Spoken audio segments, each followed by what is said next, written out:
Good evening বন্ধুরা। আজকে একাদশী। দেখো রাত এখন 9:30 বাজে। 9:30 বেজে গেছে, প্রায় 10টা বাজতে চললো। এখনও কত ঠাকুর স্ট্যান্ড ঘাটের ধারে দাঁড়িয়ে রয়েছে। এই ঠাকুরগুলো বিসর্জন হতে হতে তাও কম করে 12টা 1টা তো বাজবেই। কম তো বেশি, মানে বেশি হবে তো কম নয়। তো আমি একটা জিনিস লক্ষ্য করছি, দেখো মায়ের মুখগুলো কেমন অদ্ভুত রকম কাদো কাদো লাগছে। মানে তোমরা কতটা বুঝতে পারছো আমি বলতে পারছি না, কিন্তু আমি সামনে থেকে দেখছি, এই কদিন দেখেছি আর আজকে দেখছি। দেখো মায়ের মুখটা কেমন মানে এতটা ভারাক্রান্ত লাগছে মা চলে যাবেন বলে।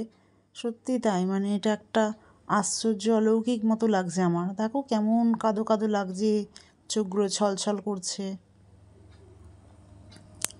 তো সত্যি হয়তো মায়েরও দুঃখ হচ্ছে যে সে এখন চলে যাবে।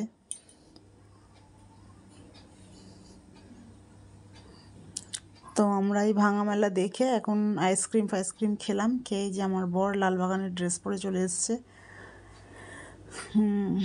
ভাঙা মেলা দেখছি, অনেক কিছু কিনলামও খেলামও। এবার প্রচুর কিছু মেলায় বসেছে। ভাঙা মেলা বলছি ঠিকই, কিন্তু ভাঙার কিছু নেই, সবই গোটাই রয়েছে, সমস্ত রকম জিনিসই পাওয়া যাচ্ছে। তো আমাদের লালবাগান বাড়ি পুরো নিস্তব্ধ।